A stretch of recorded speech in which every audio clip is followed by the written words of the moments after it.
Namaste everyone. Namaste. I, Rajesh Tegle, student of Indian Institute of Technology, Madras, on behalf of Vande Mataram family, extend a hearty welcome to our chief guest, Lieutenant General P.R. Shankarji, members of the faculty, students, and distinguished audience. Team Vande Mataram offers deep gratitude to the frontline workers battling the COVID-19 pandemic. We wish that the world recovers from this challenge soon. Our Vande Mataram forum aspires to take initiatives that introduce and sensitizes the student community about India's rich cultural, economic, socio-political, scientific, and technological heritage, its ramifications today, and thoughts about the roadmap ahead. In the year 2015, we embarked on a journey in the memory of Sri Bankim Chandra Chattopadhyay, one of the greatest poets and nationalists of the 19th century. Sri Bankim Chandra Chattopadhyay gave us the divine song Vande Mataram, which played a pivotal role in the growth of Indian nationalism and independence movement. Our national song has inherent nature which facilitates every Bharatiya to visualize and bow down in reverence to the divine maternal imagery, Mother India, and inspires everyone to perform their national duty. The shlok from Ramayana, Janani Janma Bhumishcha Swargadapi Gariyasi, which means that mother and motherland are superior to heaven, and is the philosophy which has kept us going ahead in the last 5 years in this institute and strengthens our national consciousness. Recently, 20 Indian Army personnel, including the commanding officer of the 16th Bihar Regiment, lost their lives at the hands of Chinese troops in the Galwan Valley of Ladakh. We pay tribute to our 20 brave soldiers who lost their lives in protecting the nation in the Galwan Valley, Ladakh. This was an unprovoked attack by the Chinese border troops on the Indian soldiers after confirming the implementation of the de-escalation plan by the Chinese in Galwan Valley. The incident remains a watershed moment in India's relations with China and marks the end of 45-year chapter which saw no armed confrontation involving loss of life on the line of actual control (LAC). It is a great pleasure to have Lieutenant General P.R. Shankarji with us to speak on Sino-Indian relations, current situation, and the way forward. The talk will be enlightening to our student community. We have been proudly following the tradition of singing the national song Vande Mataram at the very beginning of every lecture. I request Sindhuja ji to sing our national song. Vande Mataram, Vande Mataram, Sujalam Sufalam, Malayaj Sheetalam, Sasya Shamalam Mataram, Vande Mataram,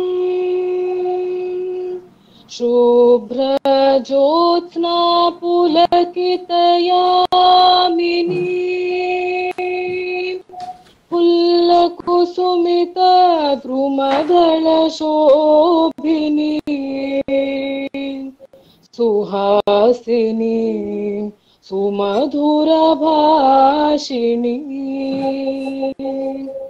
Sukhadam Varadam Mataram, Vande Mataram, Vande Mataram.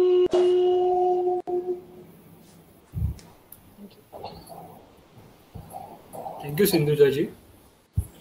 Now I would call upon our faculty advisor, Professor Ramashankar Verma ji, to introduce our chief guest.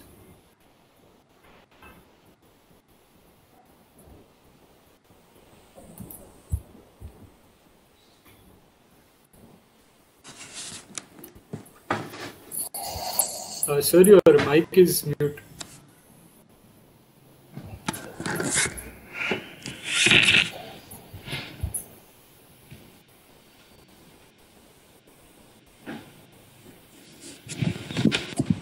Can you hear me now?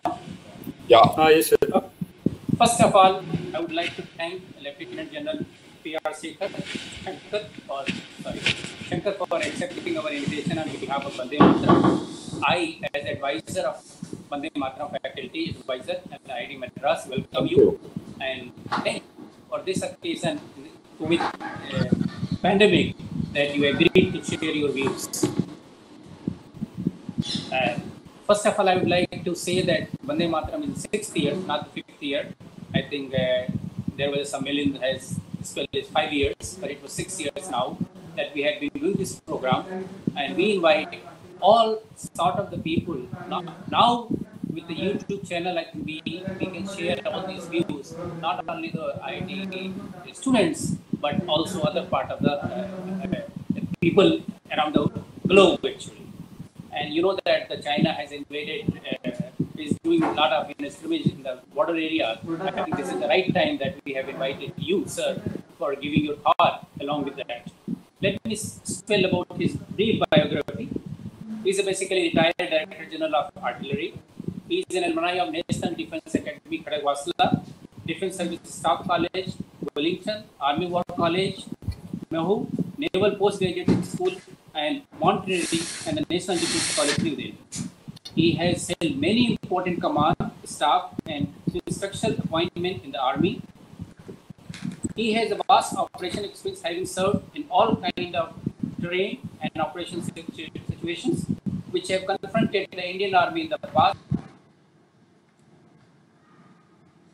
The artillery through Indianization. He has a deep knowledge, understanding, and full defense planning and acquisition, spanning over a decade.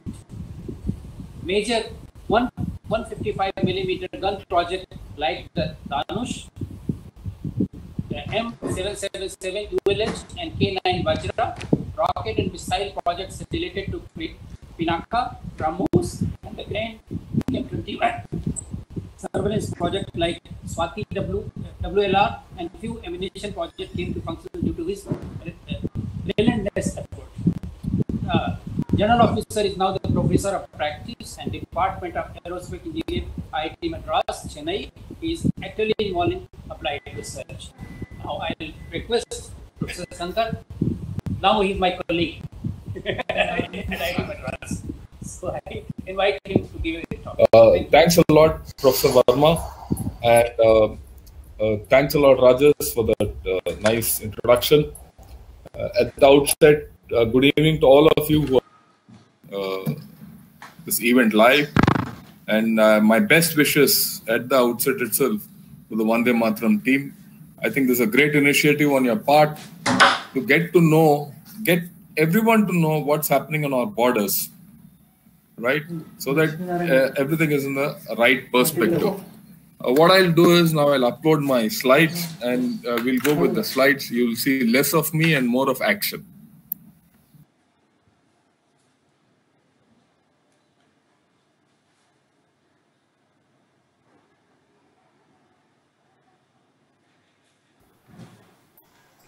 Yes, sir, you are audible. You can continue. You. Right. Thank you, sir. Since I was not audible earlier, I'll restart the whole thing. You know, it was in January that the Wuhan virus broke out, right? And in February, Wuhan went into lockdown, and so did the rest of China. When March came, China started to recover, but the world started getting infected. At this point of time, there was a lot of blame game on China, right? That China has been lackadaisical in, handling this issue. It shouldn't have spread to the world and all that. At that point of time, suddenly the world realized, everyone realized that, look, we are over-dependent on China. All goods coming from China got interrupted. Supply chains got dislocated, right? And this factory of the world stopped producing for a month. So a lot of people said, let's decouple and relocate from China as a hedging, right? We can't have everything coming from China, and if China goes into a problem like this, we are sunk. But this was somehow not acceptable to China because it meant that China's economy will get hit even more. And China's got huge superpower ambitions. We'll talk about that a little later. Now, when all this was going on, right, come April, everyone else was in a problem and China had recovered, and it saw a strategic window and it did some analysis. So what did it do? Right. Now, if you look at this, this is the South China Sea, Taiwan, Hong Kong. So first and foremost, right, it started threatening Taiwan that we will now invade Taiwan. Because at this point of time, there were normally two US carriers hang around this area. They had gone out, USS Theodore Roosevelt and Nimitz, because of coronavirus. So there was no US presence here. They said, look, now we'll take over Taiwan. Simultaneously, they, in the South China Sea, they wanted to, their aim, Chinese aim is to get hold of South China Sea as their maritime rights, as sovereign to them, right? So they built some artificial islands here and all that. And when some white Vietnamese boats came in this vicinity, they ran the Vietnamese boats down. They said, look, this is my area, you can't come in here. And they also started, cracking down on Hong Kong. Hong Kong had been in problems right from last August, September. The whole idea is, if this area is secure first, then they would start securing the Malacca Straits, because then their Indian Ocean routes would be open. So they did this first. In April, somewhere mid-April, end April. Suddenly, in the first week of May, we had a whole lot of incursions across India. Right from this place, Nakula, Lipu Lake Pass. I'll talk about Lipu Lake Pass later. Demchok and all these places, right? And this is where our story actually starts. So let's switch to our area. So what happened here?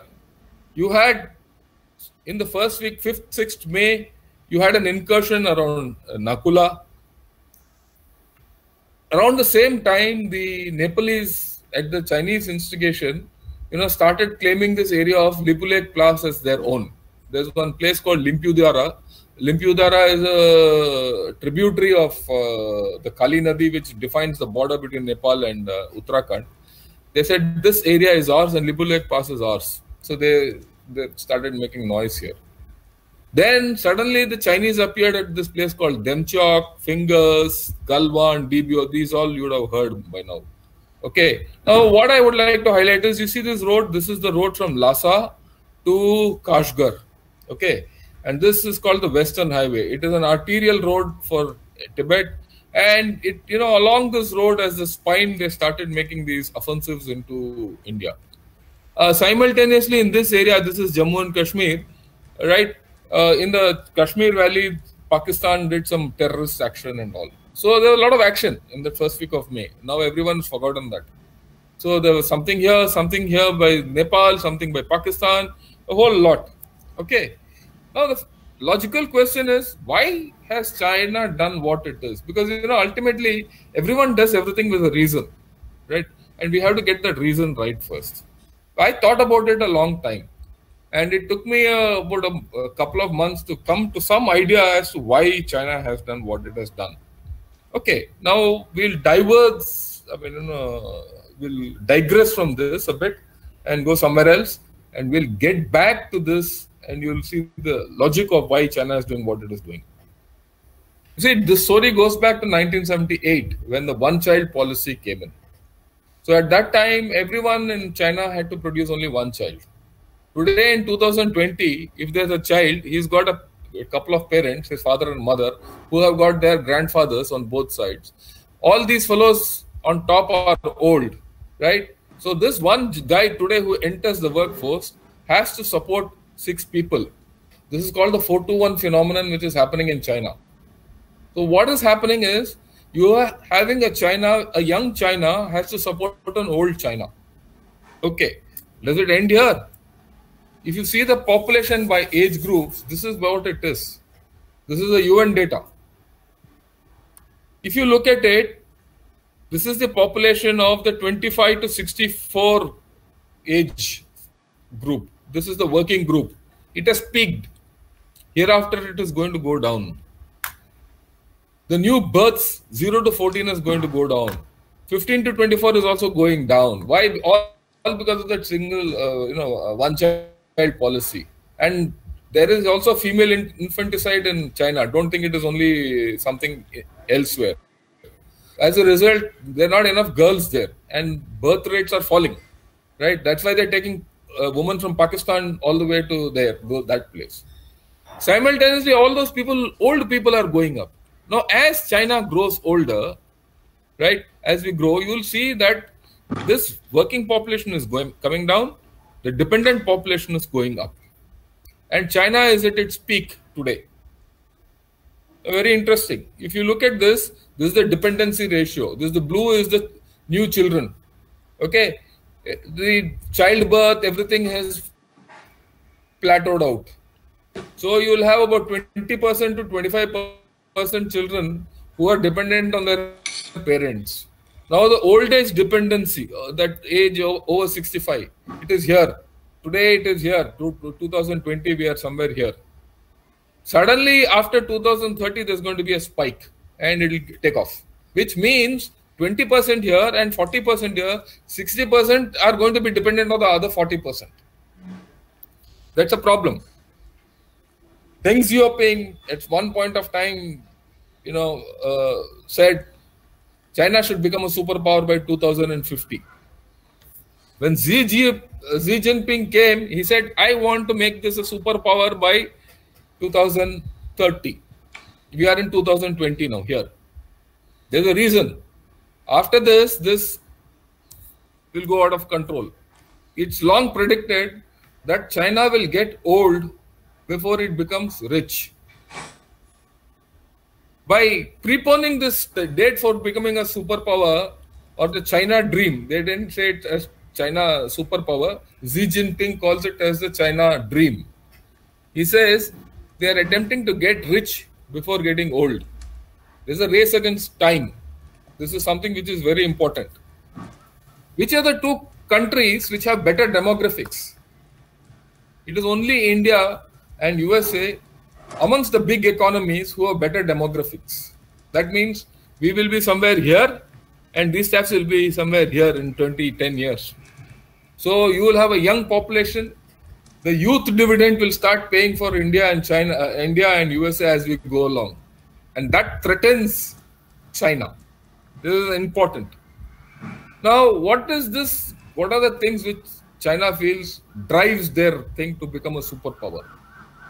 Now, they have carried out productivity enhancing reforms to create inalienable dependence through a data-driven manufacturing web. That means anything I need, I have to look at China. That's what they've done.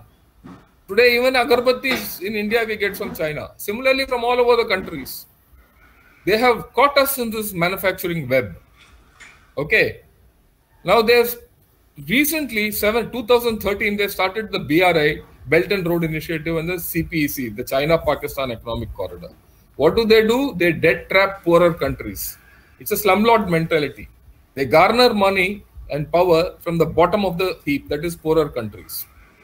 Then they have a Made in China plan. It envisages transformation of low-end Made in China. All so far we've said Made in China items are all third-rate guys, fake and all that. But now they want to make high-end Create in China symbol.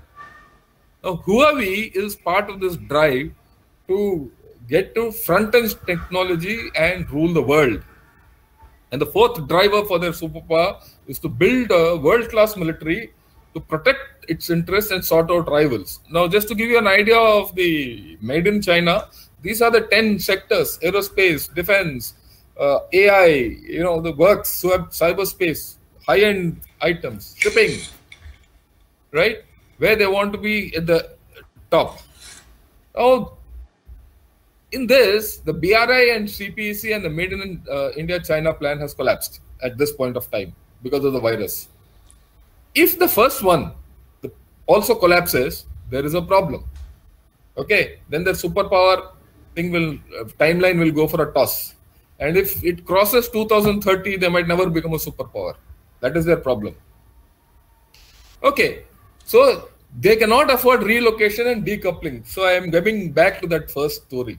They cannot afford relocation and decoupling. It threatens their superpower status in a big way. India and ASEAN are the countries at the forefront of this relocation and decoupling. Everyone says we'll decouple from China and relocate to ASEAN countries, Indonesia, Vietnam, Malaysia, Singapore, Philippines, and India, and Bangladesh and Sri Lanka. But the big player in this is India, right? So the fourth driver, the military, had to be put in place to enforce the issue and ensure that this relocation and decoupling doesn't happen. If relocation and decoupling doesn't happen, given time and their recovery process, the BRI and Made in China will recover and they still will become a superpower maybe 4, 5, 6 years later.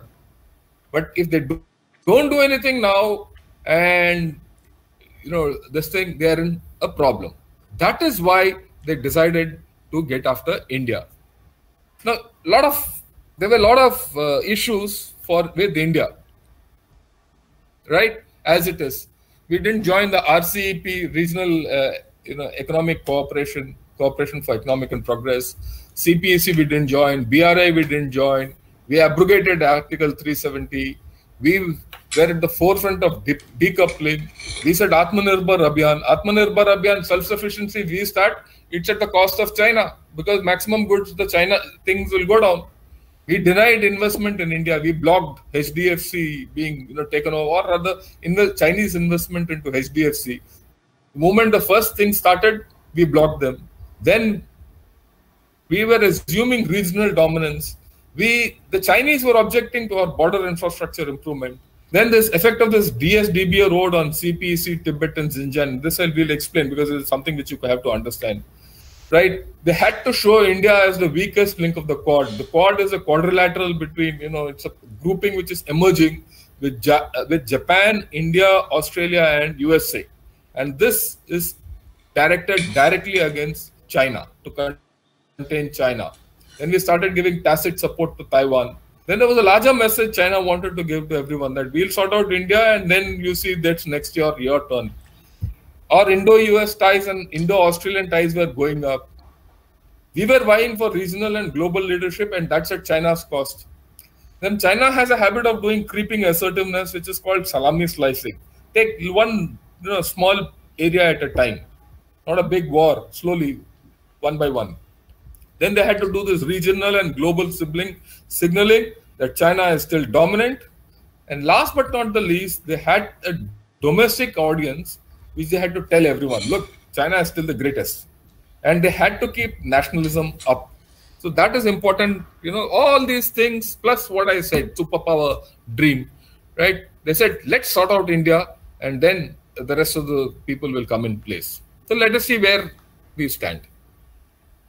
Right? So we can come back to the story. So we said Nakula, Lipu Lake Pass. We'll not talk of Lipu Lake Pass hereafter. And this area of this thing. So first we'll go to Nakula and see what happened there. Right, this is Nakula. Right, this is Nakula. This is India. This is Sikkim, Tibet, Bhutan. Right, and this is Doklam. Actually, this is Doklam.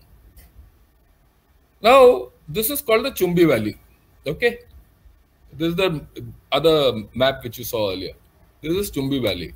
Last time they tried to come to Doklam and then get in. The moment you get in and you come down into what is the Siliguri corridor here. Okay. And they can cut us off. We stopped them. They didn't forget it. So what did they do this time? They came to Nakula. What is this Nakula? Why is it important? Now this area is called the Gyagang Plateau. This is the only place where the Tibetan Plateau projects into Indian territory or Sikkim. This entire area is mountainous. Okay, this is Kanchenjunga Peak, all huge mountains. But this one it's a saucer which projects into India. Okay, now this is how the Tibetan Plateau looks. This is, this signpost you see, this is a place called Gurudongmar. Gurudongmar is a lake there where Guru Nanak is supposed to have gone and put his finger there. Where he put his finger, it doesn't freeze ever. The rest of the lake freezes. A lot of people go there. It is a holy place. And of course, this place, what you see, bunker ahead, is where the Indo-Tibetan or the Indo-China border is. Okay, this is another view of the Tibetan, the plateau area, the Gyagang Plateau area. Now let's come back here. This is the plateau area I told you. Now there's one ridge here, okay? And this is Nakula. This side is called something called the Mugutang Valley. Now, this is the North Sikkim highway which comes from Gangtok and ends at the plateau. And there's another road which comes into this thing, but that's not a great road, it's a small road. Now, by coming to Nakula and then moving along this Mugutang area, they could come and sit in this head of this Tangu Valley and cut this area off. We have over 500 troops there on the plateau. If they did this, this is a favorite tactic of the Chinese. They'll come, infiltrate, get behind you and cut you off. Okay, they did this in 1962 also in Arunachal Pradesh, Nifa. But there they did it at a greater depth. Here it was a smaller depth. So this could have been a great embarrassment for India. It would have been an embarrassment. All these troops would have got cut off, and this Chumbi Valley would have opened. It would have gone something like this. That means their access to India is much greater. So on 4th, 5th, when our people were quite alert, and they caught them here when they were trying to ingress here. And if you remember, there was one fistcuff between one young second lieutenant and Chinese major. And that young second lieutenant hit that major, and the chaps broke his teeth and nose and all that. And then they went back. And they were unsuccessful here. If this had been successful, it would have been great problem for India. Okay. Now, all this doesn't come out in newspapers and TV. They view it in an isolated manner and they give you sound bites, what's happening every 2 hours. But this is the thing. It's a very major achievement by India already. Okay, now let us get... So thereafter, they have not so far again tried anything back at Nakula. We are now more alert there. Now let us look at the other areas. This is the Aksai Chin area. You see this little star mark orange. This is where the action is taking place. We'll get back to that later. Tibet, Xinjiang. This is the Pak-occupied Kashmir.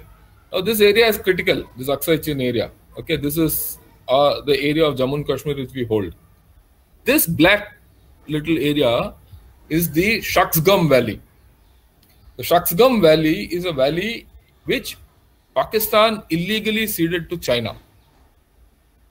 And the road, the CPEC, comes from here, gets into the Shaksgam Valley, gets into POK and comes like this. Right? Now this area is close to the Shaksgam Valley, it is close to Tibet and it's close to Xinjiang. Naturally it is sensitive. And we must remember Xinjiang and Tibet both are restive areas. There are some kind of freedom movement going on. They have never been assimilated fully into... All these Uyghurs are even today now, over 1 million of them are in some concentration camps. Now the area abutting, they're all Muslim countries, Afghanistan, little border, Tajikistan, Kyrgyzstan, Kazakhstan. So this area is a bit unstable area for the China, right? And they want to stabilize it. This is the rear door.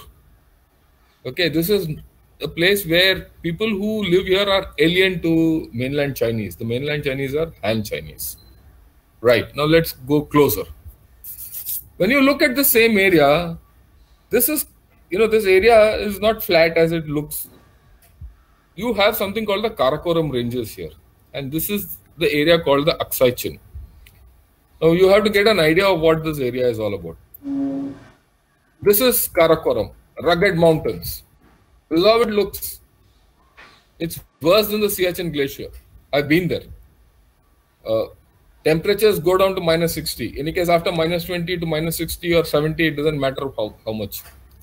Okay. So, and rugged mountains, steep, windswept areas, you could just get lifted off your feet. It's so bad. Now, this is the Aksai Chin area with the Karakorams in the background. Flat areas. Okay. But again, miserable conditions. And this is where we are battling. This is the highest battlefield on earth. Right. Now we'll get to a little closer. You've seen this map. We'll see to get back to this. This is Tibet. This is the Western Highway, India. Now, this is the thing. Now, let me explain these 4 arrows to you. This is the area called Demchok. Now, Demchok is an area which is closest to this Western Express Highway. Normally, this is an offensive option for us. Now, if we go and occupy this area, their lifeline is cut off. So, they did a face-off here, mass troops here, ensured that we don't cut this off. That is the first thing they did. Then they came and did something at the Fingers area. A Fingers area is a traditional area where they've had always been coming. We've always had petrol clashes there. We'll come to it in detail a little later. Then they did something at Galwan, and then they did something at Dibio. Though I've shown the arrow near Dibio, but they're not here. They're somewhere here. Even all these lines are not pakka, in the sense they're not never been delineated on ground. They've never been marked on ground. So any of these maps you see, everyone makes a map the way he wants it. So even this is to that extent a bit imaginary, right? That's part of the problem here. Okay, now we'll look at this area a little closer. See, this is the earlier map. Now, if you look at it a little closer here, or rather take from a bird's eye view, this is Jammu and Kashmir, this is Aksai Chin, this is Pakas Kashmir, this is that seeded Shaksgam Valley, okay, this is Siachen Glacier, and this is DBO and this area. Everything is close. This is one place where Pakistan and China can, attack from both sides and knock this area off. Because it's easier said than done, but they can, collude with each other and cut us off. But we are very strong here, and this is, like I said, some of the most rugged area. It's very nice to say from here that Pakistan will attack here and China will attack here and we are caught in between. It doesn't happen that way. Now, you have to understand this a little better. Okay. You see this line, this blue line?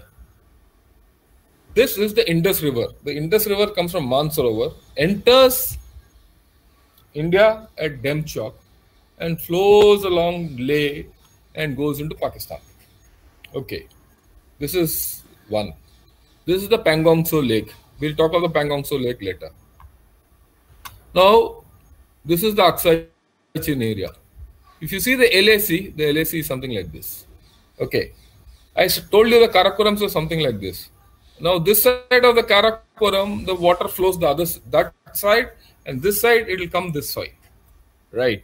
This is the Karakash River where water goes into Xinjiang, and on this side you have the Chipchap River where water comes in, and around Dibio it comes in. It forms the Shyok River. The Shyok River comes like this.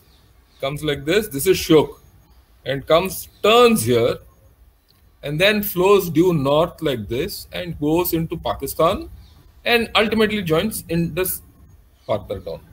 Now into this Shyok River, I told you about Chipchap River. This is the Galwan River or the Galwan Valley, and then there is another river called the Changchenmo River. All these follow into this. Now, interestingly, there is another river called the Nubra. The Nubra starts with the Siachen Glacier, and it comes down, again turns here and goes up like this. In between, there is one ridgeline called the Saltoro, ridgeline. Okay, it's called the Saserla ridgeline. This is Saltoro Ridge. This is the Saserla ridgeline, which is at 20,000 feet. Mind you, Mount Everest is 28,000 or 27,000. Now we are looking at 20,000, very high. It's not so easy that Pakistan can come like this and China can come like this. There's this huge ridgeline to contend in between, and here major gorges. But what is interesting is that you have this. It is something like whoever our people are, they're fighting with their backs to the wall here. And this LAC, which is the dotted line approximately, is closest to the Shyok River at Galwan, where the Galwan meets the Shyok. Now, there's this place called Tangse. From here, it goes to a place called Darbuk. From here, this red line is the road which goes to the DBO. So this is called the Darbuk Shyok River DBO Road, DSDBO Road. Now this road we've been being built for 18 years. We've been building. Now suddenly they want to come here, which is the closest, and do something here. What they want to do, we'll see. Why? The logic is that, look, if once this road comes, then you can go, you can use this route. This is the old Silk route. You can restart something and get into Xinjiang region. You can get into Tibet, not from this road, but through Demchok. And this is that seeded area, quite close. You can hit CPEC from the rear. So it's quite tricky. That is why, like, they wanted to cut off that North Sikkim road, which I showed you at Nakula and Tangu Valley. They wanted to cut off this road here at where Galwan meets the Shyok. So we'll go there. Incidentally, this is the Siachen Glacier. You see, this is the Siachen Glacier. This white where it is shown. So this is how Siachen Glacier looks. Not a single blade of grass grows. It's the most treacherous battlefield on earth. Okay, and we've had experience here. Why I'm showing you this is, our men are very tough. We are very experienced in all these areas. Right. Now this is where, you see this area? Galwan area, this is the Galwan area. We'll just go over it. Now this is the road, right? This is the same road. Niche is Darbuk. It goes along to Dibyo, and this is Shyok River. This wide thing is the Shyok River. It flows in multiple channels. It's about 2 kilometers wide. This road goes on the west of Shyok River. Okay. So it is 2 kilometers here. Right. This is the Galwan River. Okay. The Galwan River comes, it actually comes here. I've just shown you this place. Comes like this and joins here. Okay. Now, from this bend to here is about 6 kilometers. And this bend is the problem. The LAC, this LAC is also what I've just put it off the cuff to give you an understanding, but this is not the actual LAC. Okay. LAC goes something like this. Anything this side is under the control of China. So it's okay. If they really come till here, you can't tell them anything because it's their area. And if we come till here, they can't tell anything. It's our area. But that's not the way. They want to come here. They wanted to come down here. Actually, they wanted to come down here. But our people stopped them. Okay. This is that area which you must have seen on TVs and all that. Right? They came here, put up a tent in this area, and then they were trying to get ahead when our people stopped. So you'll hear a lot of junk to say, oh, there's been an intelligence failure, we didn't know what happened and all. That's not true. If we didn't know what happened, we wouldn't have stopped them here. They would have come down here. If they had come down here, we would have sunk. If they had come and sat here, we would have been a problem. Even at Nakula, in my opinion, the two main points were Nakula and this area. If either Galwan, they had come down, or they had come down from Nakula and cut off the North Sikkim area, India would have been in real pain. Because if they come and sit here, everyone who's in DBO area is cut off. So that didn't happen. We caught them here itself. And they must have come 100, 200, 300 meters, but they had to go back. Okay, they had to go back. Now this is a close-up area. This is where this entire fight took place. Okay, between our troops and their troops. I just heard people saying, oh, they killed 24 soldiers. It gives a poor impression to me. They didn't kill 24 soldiers. They ambushed 24 soldiers. Now I'll explain to you an outline as to how they did it. You see, there was a tent here. You see this bund? There was a tent here exactly at this point. So that tent was supposed to have been stuck and gone back, taken back, so that they don't get a view into that Galwan Valley to the Shyok River. Okay. So, as per the agreement on June 5th or 6th, which was arrived between corps commanders. So, but they didn't do it till 14th or 15th. Till 15th, they didn't do it. And 15th, they said, okay, they'll do it, and dilly-dallying and all that. So, when Colonel Babu, he took about 30 people and went to this area, right? He saw the Chinese. Normally, the Chinese have regular border people who are on the border, the guards.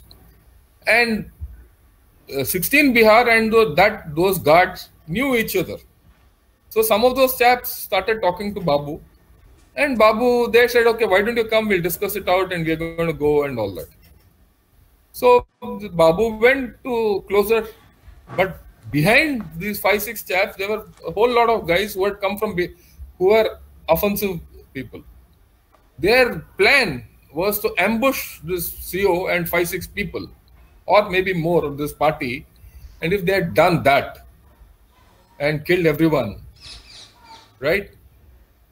China would have gone all around the world and said, oh, we've done this, we've already sorted out India, and we know everyone will be scared of us now.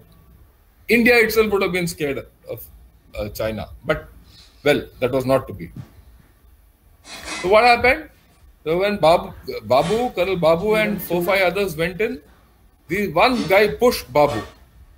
The moment someone touched Colonel Babu, the other 5 boys, irrespective of the fact there were over 200, 300 people on the other side, these people retaliated. The moment of retaliation, naturally these 5 people were pushed off and hit with stones and all that, and they almost died. Or maybe, I don't know whether those people, all of them died or not, but I expect maybe 1 or survivor might be there out of the initial 5. But the other 30 who were a little behind, they rushed in. They said, no, we can't let our commanding officer, be touched by Chinese. And a couple of them gave a radio call back, right? They gave a radio call back here. All this was happening here, 6 kilometers away, right? Where our people were deployed in this area and said, look, we are now being attacked by these Chinese. We should come up. So, some boys of, more boys of 16 Bihar, there was another infantry battalion, 3 Punjab, there were 2 artillery units, 81 medium regiment and 3 medium regiment. 3 medium regiment are all Sardars. They all rushed. About 100 odd people up there rushed. Now and in the meanwhile, there was a fight going on between these 30 people and those 300 odd Chinese. Our people naturally were fighting, but they were getting it. The moment these 100 odd boys of ours came and fully charged, they charged into the Chinese, right? And they started attacking them. And that's when Chinese lost nerve. They started falling back. They didn't expect that we will hit them so hard. Oh, in this one, something very interesting happened. This is something I can vouch for. This 3 medium regiment, in fact, 81 and 3, they are all artillery units. And I have a great affiliation with artillery because I was a DG artillery. And I've had a great association over a long time with 3 medium regiment. Right? They very proudly next day told us that, we have killed 7 Chinese and we've got the commanding officer. They sent word to me through others. So I take that as truth, because what comes out immediately is always the truth. So what happened was these Sikh boys, Sardars, they saw that there was one important guy with about 6-7 bodyguards, and they went after that fellow. They went after that fellow, caught him, and killed the bodyguards. In the process, 2 of our boys also were killed in that fight. But one JCO said, take this fellow back. Let's take this commanding officer back. The Chinese commanding officer. So he was taken back. Okay. Now, as he was taken back, the fight continued. Some of our boys and officers had gone ahead, got hurt, died, whatever. And they were on the other side. By next day morning when we saw, some of our boys were with them. Their boys were also with us. Chinese soldiers were also with us. Some dead bodies came into this Nala and went into shock, because these are all very fast flowing rivers. So next day morning, the Chinese gave a call and said, we want to have a flag meeting. They knew they had a problem. That's why they said, we want to meet you people. And there was a flag meeting here. It went for 2 days. After 2 days, the exchange was done. We gave their bodies back. I'm sure we would have taken their bodies back. This would have happened. All this has not come in the media, but I'm giving you a guess as to what would have happened.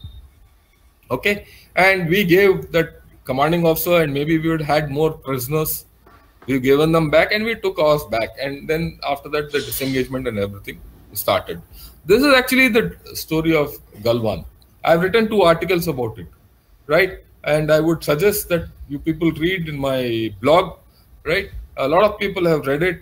A lot of people in China have also read that story.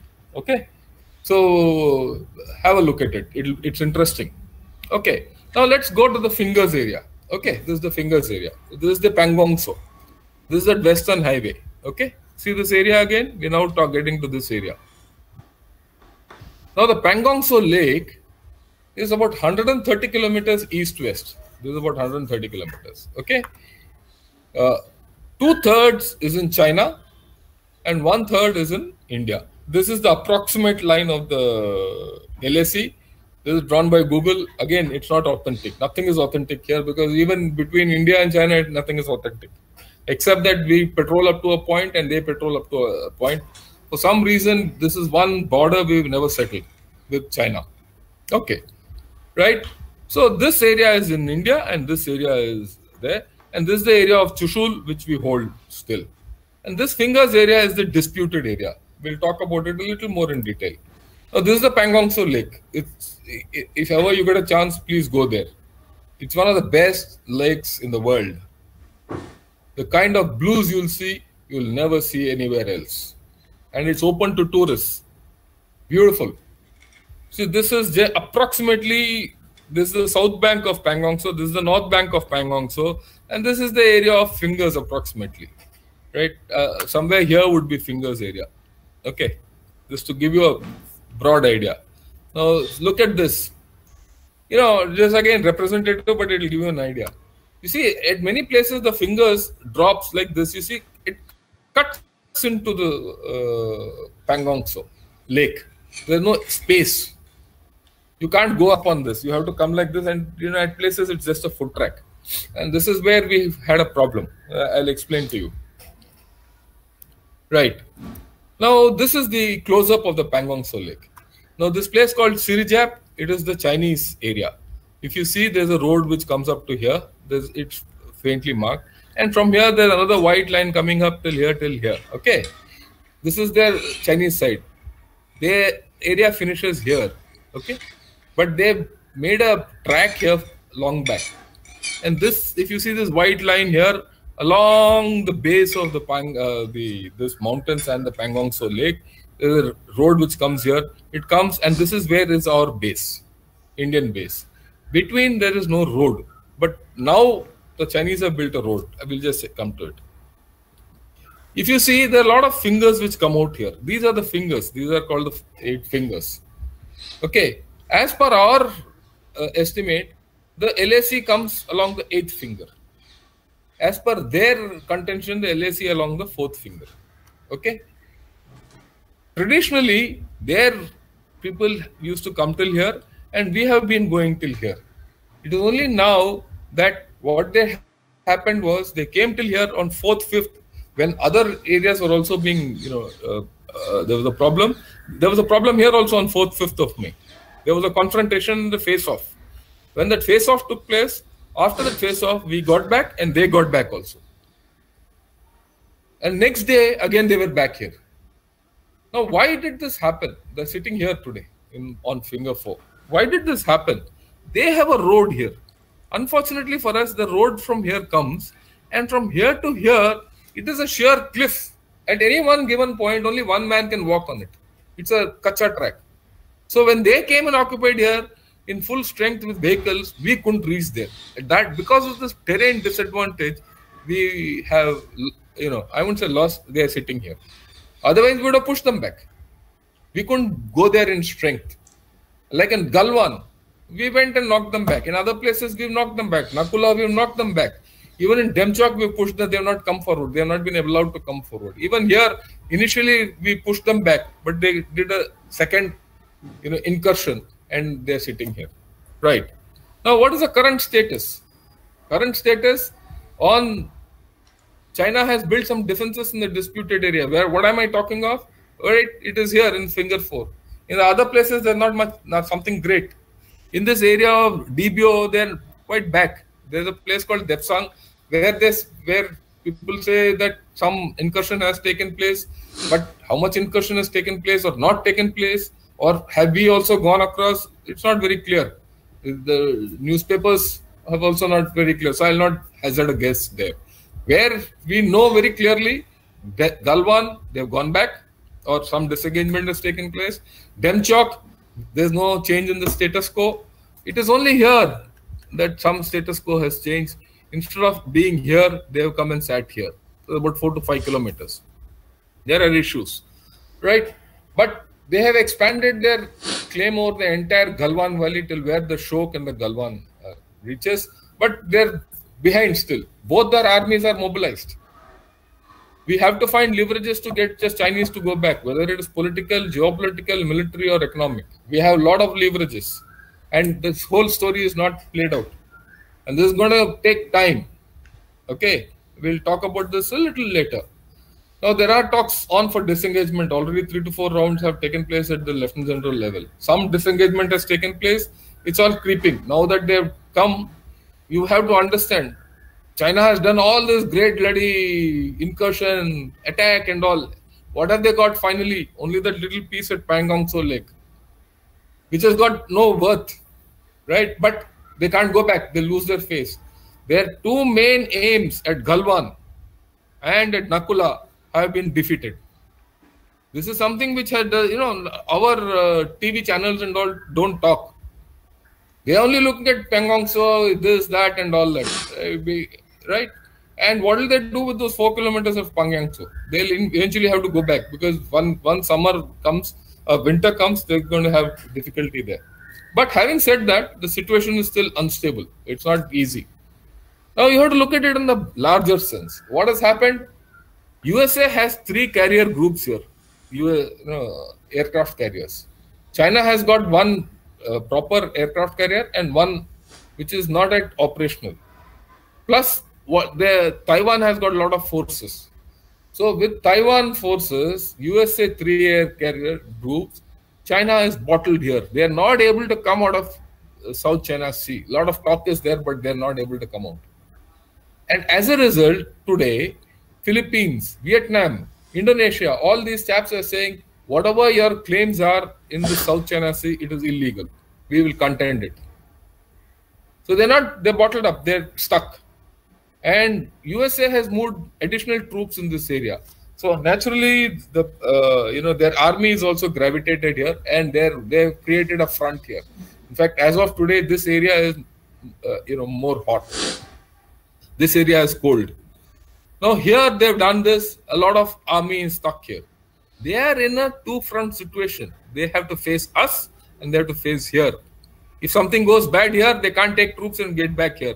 If something goes bad here, they can't take troops here and go back. And in between, China is having the worst floods here. They have a dam called the Three Gorges Dam, which, is a bit unstable as of now. In the past, from about over 20 years, this is the worst time they're having so many floods in Yangtze Kiang, that's a river. Okay. And that the Three Gorges Dam is above danger level.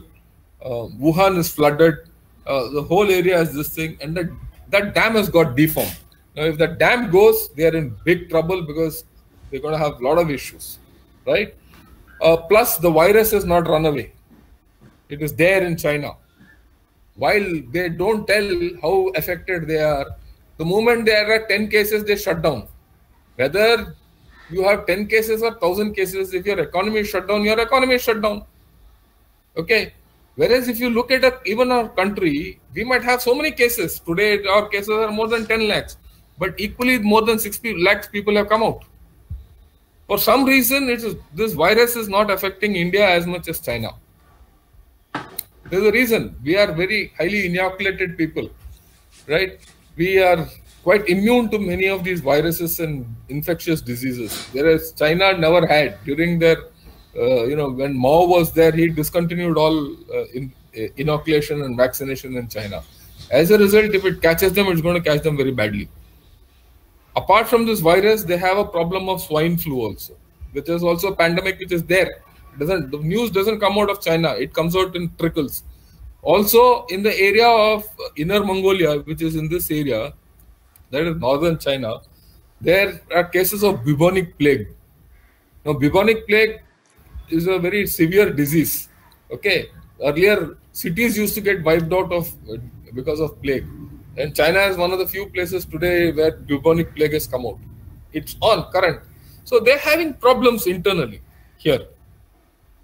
The economy is not doing very great because of all lockdowns. Suddenly something happens, one area goes into lockdown, and another area goes into lockdown. They might not have great cases, but they're having problems. Okay, as a result of which exports are hit and everything is hit. And it's in a two-front situation, and diplomatically it is isolated. All Asian countries, Japan, Korea, everyone is against China. India, it's surrounded by people who don't like it. That's where China is today. Now you have to also understand, the PM went there and he told China very clearly, look, we are not going to get back from here. I mean, whatever he's spoken, he's spoken. Yesterday, the Raksha Mantri was there, Shri Rajnath Singh Ji. Where did he go? He went to Lukum. This is the place where he went and spoke. That's why I kept this map. This is the fingers area. He went very close here and made a statement that not a single inch will get lost. It's a very significant thing for a defense minister to go almost near the front line and say, look, we're not going to back off. This is Darbuk. This is the Shok River. And this is where he went. It's a strong message to China. There's a clear political resolve on our part. We're going to take back whatever is now held with China. We must go back to status quo ante. There is no other choice. Now, if it doesn't happen, both the armies can keep staying there. As far as we are concerned, we lose nothing. But if China, the amount of forces it has got together here and it is kept here, like I said, something goes wrong in South China Sea, they're in a problem. Something goes wrong in the mainland, there's a problem. Okay, so China is, I think, in a problem. Though a lot of news, a lot of analysis suggests otherwise. Right? Inform people, say, no problem. ठीक है, 4 kilometers लेके बैठे हो, बैठो. Don't take your army back. We will not go back. If you try to go back, we'll get in and take those 4 kilometers back. And how long? We have time. If you can't do it in 3 months, we'll do it in 4 months. If not do it in 4 months, we'll do it in 10 months. Whenever we want, we'll take an equivalent area back somewhere else. We should be very clear. And that clarity is there with the government of India. All those people who say, no, evict them. Why should I evict people? Why should I go into a war? In this 3,000 kilometers from Karakoram right down to Arunachal Pradesh, there must be some other area which is not defended, where I'll go take those 6 kilometers and we'll sit pretty. And then swap. Say, bhai, ye 6 kilometers aap वापस दे दो, हम आपका 6 kilometers वापस कर दे देंगे. So there is we are not in a hurry. This is something which everyone should understand. Nothing gets done in a hurry in these affairs. In any case, the damn border for the past 70 years has not been settled. Right? If it doesn't get settled for the next 6, 7, 8 months, it doesn't matter. But India has to have that patience to go through it. Now, what is the fallout? There are too many geopolitical fronts which China has opened out. There's military aggression. They've problems with Hong Kong also. They enacted a new law there. Because of that law, a lot of countries are against China. Britain, totally against them, because Britain is the one which is affected. Right? Now, another thing which has happened is Britain and China had a deal in Hong Kong that till 2050, Hong Kong will be governed by a certain set of laws. It was a treaty. Now China has changed that law by a new security law. So that means they have broken a treaty, which means that they have, international rules they have broken. International agreements they have broken. So that means there's lack of trust in China. You can't trust China that today they'll say they'll do this thing, tomorrow they'll say no. So that is something China has lost, trust. Then of course, like I said, the virus is going nowhere. Now, the Indian Armed Forces, contrary to a lot of belief, actually we hold the edge for many reasons. People think that China has a greater army, greater armed forces, it spends more, it's got a bigger defense budget, everything. All fine. But in Ladakh, today, at that point, we are better off. And after Galwan, I don't think they are in the mood to fight. They have suddenly realized after that Galwan action that we cannot, force India anymore.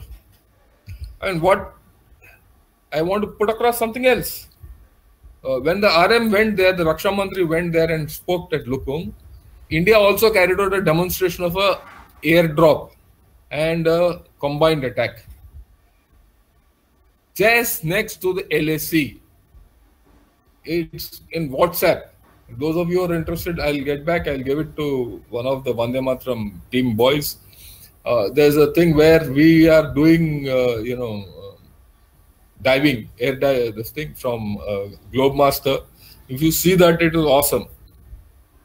Right? And I'm sure a lot of people in China are seeing that India has got better capabilities. So if China tries anything, they're going to get it. That is a big message already Indian Army has given. And China doesn't want to now get into a fight. Now we've banned 59 apps. Huawei and ZTE will also be squeezed out from India. And many other firms which have connections with the PLA, the army, are also being squeezed out. That's what the newspapers tell me.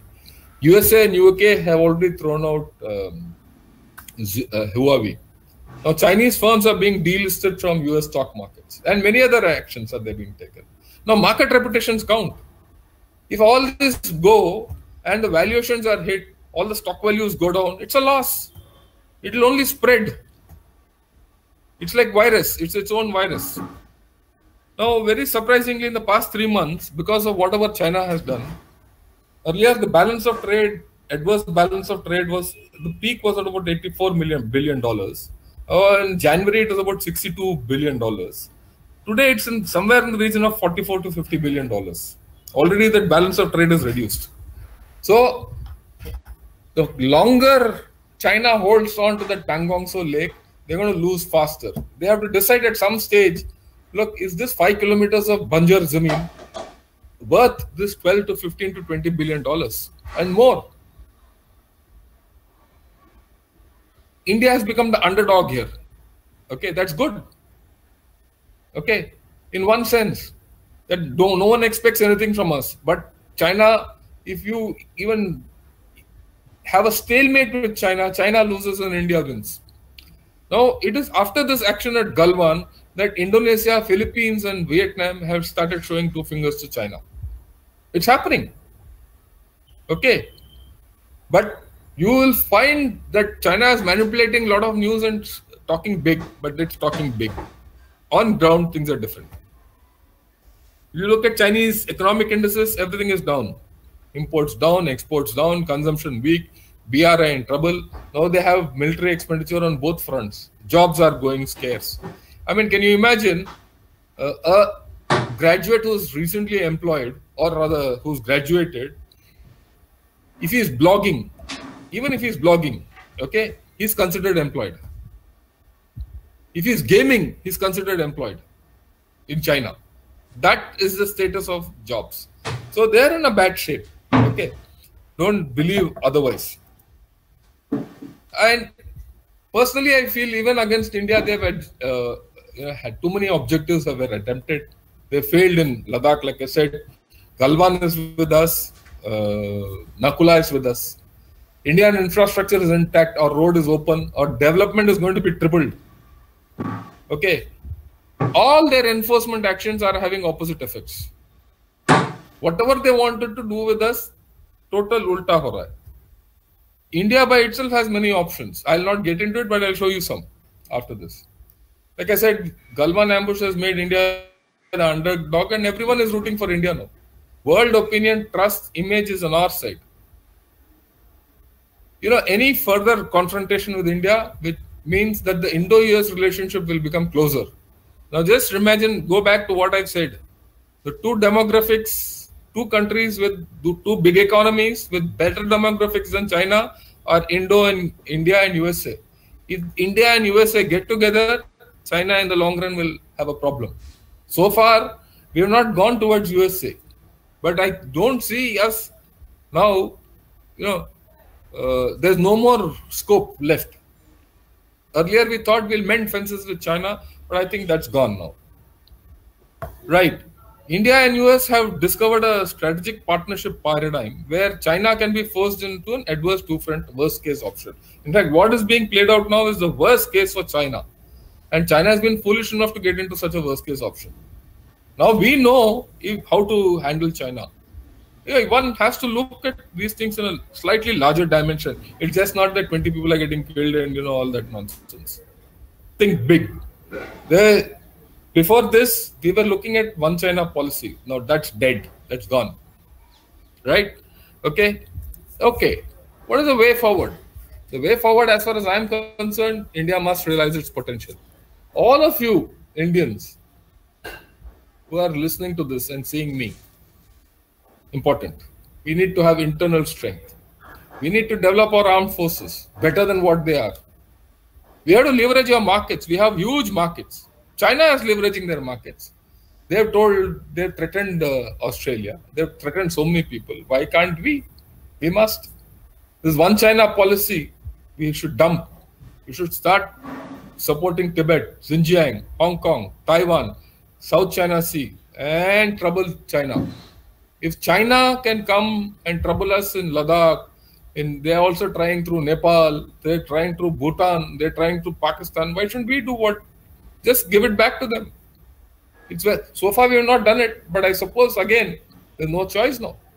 We need to develop alliances with USA, Australia, Japan, Quad, ASEAN, and more, European Union. We have to take care of Pakistan. Pakistan is always a problem for us, ever since 1947. We should not take our eyes off Pakistan. Then, of course, this Atmanirbharta Abhiyan, it is up to each one of us as Indians to make it succeed. Africa, we have a lot of goodwill in Africa. We must exploit it. Right? And this is where China has made a mark. But our soft power we should use. We need to attract more relocation and decoupling away from China, because every investment that comes into India is that investment less in China. And it's already happening. Google is coming up with the expansion here. Apple is coming up with an expansion here in Chennai, that Foxconn thing, where they're going to make the front-end Apple systems. Already that leveraging is started. Because all of Apple has, sales have gone up here, iPhones. And we've told them, unless you make iPhones here, we're not going to buy. So they started. And that many earlier iPhones were all made in China and coming from there. Now that will be reduced. If Google and Apple start coming, and others will follow. After all, we have a history. Chennai is called the Detroit of India. Why? There's so many auto manufacturers here. We have software. So many people have set up their firms here. And this will happen. All of us have reason to be part of it. We must carry on with our infrastructure development. We must develop our capabilities, other capabilities. We must do the digital transformation, whether it's in software or hardware. How about having your own chip foundry with international collaboration, even with Taiwan?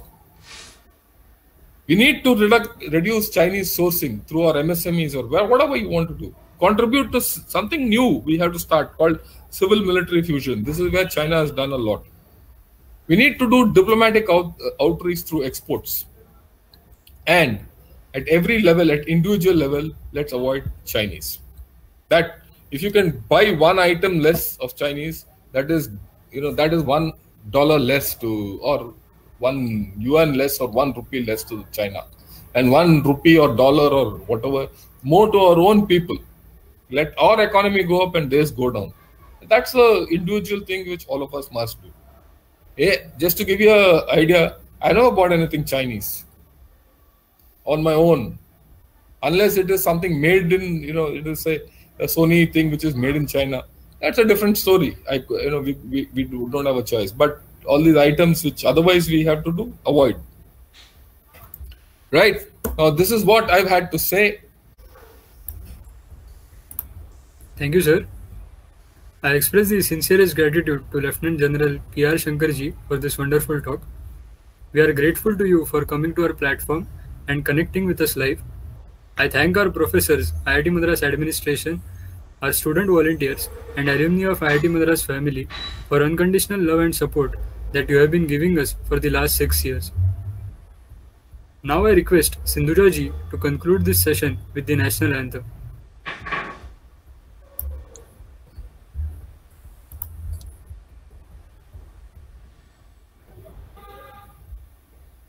जनगण मन अधिनायक जय हे भारत भाग्य विधाता पंजाब सिंधु गुजरात मराठा द्राविड उत्कल बंगा विंध्य हिमाचल यमुना गंगा उच्छल जलधि तरंगा तव शुभ नामे जागे तव शुभ आशीष मांगे गाहे तव जय गाथा जनगण मंगलदायक जय हे भारत भाग्य विधाता जय हे जय हे जय हे जय जय जय जय हे. Thank you. Thank you, audience. We hope to see you all at our next event very soon. Those of you who are interested to volunteer and receive updates regarding further events, please email us at vandemataram@smail.iitm.ac.in. Thank you. Jai Hind. Jai Hind. Thank you all. Thank you very much. Thanks, Shashank. Thanks, Milind, for a wonderful